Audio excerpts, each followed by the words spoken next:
É surreal! Nem a Procuradoria-Geral da República está aguentando mais Alexandre de Moraes. A PGR detonou Moraes por prender ilegalmente um réu do 8 de janeiro. Será que os ventos estão mudando? Bom dia, bom dia, bom dia pra você, porque o dia começa é muito bom quando a gente começa o dia com a própria PGR, que é uma das maiores autoridades do país. E, aliás, que é aliada do Moraes do STF, ela própria detonando o próprio Moraes por mais uma ilegalidade, por um excesso, por um abuso. Mas esse aqui tem algo diferente que eu vou contar pra você. Agora, eu jamais imaginei que ia ver uma coisa dessas. A PGR realmente criticando o Moraes por prender ilegalmente um réu do 8 de janeiro. Olha só o que saiu aqui na coluna do Estadão.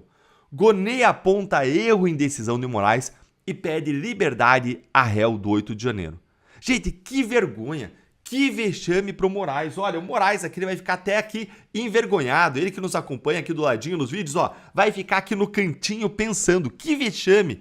Lembre que o próprio Moraes, ele indicou o PGR Gonê pro cargo. Ele fez lobby pelo Gonê junto a Lula. Isso toda a imprensa noticiou.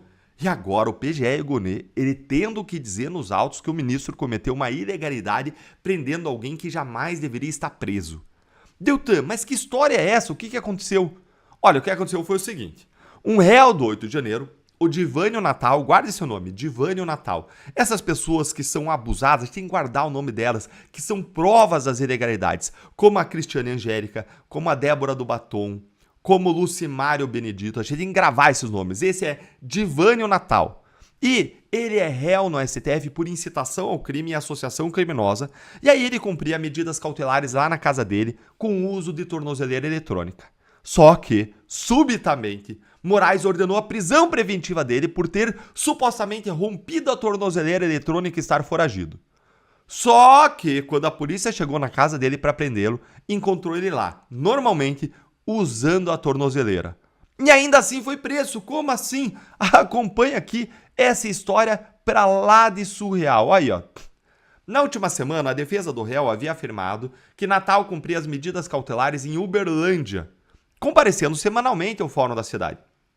Assinava um documento no terceiro andar do prédio, mas passou a fazê-lo no primeiro andar do prédio por orientação da atendente. A Justiça Mineira, contudo, ela não considerou essa mudança, não registrou lá, e aí enviou dados errados ao STF, ainda segundo a defesa, que diz que o defensor anterior ignorou o caso. Sim, você não entendeu errado. O Divânio ele ia semanalmente ao fórum da cidade, assinando a documentação no terceiro andar, mas aí um atendente do fórum orientou ele que a partir de agora seria no primeiro andar. Só que simplesmente esqueceram de avisar nos autos, de registrar, de mandar a informação para o STF. E aí o que aconteceu?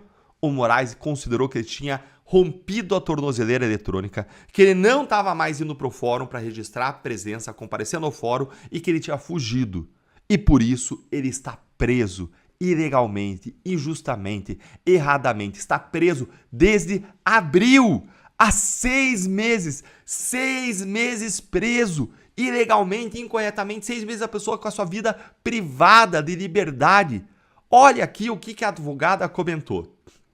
Uma sucessão de erros grotescos. Chega a ser diabólico o desprezo que os réus do 8 de janeiro são tratados pelo Poder Judiciário brasileiro. Foi o que escreveu ali a Taniele Teres, que assumiu o caso no último dia 6. E aí, é claro, nem a PGR, nem o PGR Paulo Gonê tancou isso aí. E teve que criticar o Moraes por mais esse abuso. Olha aqui, são palavras do PGR, aspas aí. O documento também confirma as alegações da defesa, ou seja, a defesa está certa, o PGR reconheceu, no sentido de que o réu vinha cumprindo regularmente as cautelares antes de ser preso. Ou seja, a prisão foi indevida, ilegal, abusiva, e acrescentou Gonê. Diante desse novo cenário, a prisão preventiva deve ser revogada. Gente, que novo cenário? Que tá errado, não é novo cenário. O cenário é o cenário certo, nunca o cara violou nada. Aí o Procurador-Geral da República defendeu que Divânio Natal volte a cumprir medidas cautelares como o uso de tornozeleira eletrônica. O que esse caso tem de diferente dos outros abusos de Moraes, Deltan? Nos outros abusos, o Moraes ele rasga a Constituição e a lei, e aí a gente fica discutindo o que era legal, o que era ilegal, o que era constitucional, o que era inconstitucional, o que podia ou não podia fazer, e o Moraes joga uma carta coringa na mesa, que ele tem lá na manga, e diz: eu é que digo o que a Constituição e a lei diz, eu sou o Supremo, então eu estou certo na minha visão, errada da Constituição e da lei. Só que nesse caso aqui é diferente, porque é a base fática da prisão que não existe. E está provado que o réu não fugiu, que o réu não deixou de comparecer no fórum, que ele não rompeu a tornozeleira. Então foi um erro judicial crasso. É como você prender a pessoa errada só porque ela tem o mesmo nome do réu, porque é um homônimo. Gente, presta atenção nisso. Cada um tem direito à sua opinião, mas as pessoas não têm direito aos seus próprios fatos. Fatos são só, a verdade é uma só. O que aconteceu ou não aconteceu é um só. E esse caso agora ficou claro o que aconteceu, que o cara não fez nada de errado para ser preso. Então é um caso clássico de erro judicial. Como foi também o erro judicial de Moraes com Mero Marquesi, deputado estadual aqui do Paraná. Um cara trabalhador, lutador, honesto, correto, um dos melhores deputados estaduais da história do Paraná, de direita, corretíssimo, que lutava contra a corrupção. E aí o que aconteceu com ele? Ele teve as redes sociais caçadas, tudo errado, com base num fato que não existiu. Aí um juiz aqui do Paraná reconheceu que estava tudo errado e deu uma indenização para o Mero Marquesi. E o que o Moraes fez? Cassou a indenização e mandou investigar o juiz. Olha a que ponto nós chegamos. E agora veja a reação do STF nesse caso, do Divânio Natal. Guarda o nome, Divânio Natal. Veja a reação do STF. O que o STF fez? Reconheceu o erro? Mandou indenizar o sujeito? Pediu desculpas? Procurado, o STF não comentou, silenciou. Porque é fácil, né? Prender as pessoas ilegalmente e depois não se responsabilizar por isso, né, Moraes? Esconder a mão, né? Bater e esconder a mão. É isso, né? Que vergonha, gente. Que vergonha, não é só injustiça, é a falta de postura, de accountability, de assumir a responsabilidade por parte das nossas autoridades, que dão um mau exemplo, depois querem que as pessoas na sociedade assumam as responsabilidades pelos erros, quando vocês dão um mau exemplo.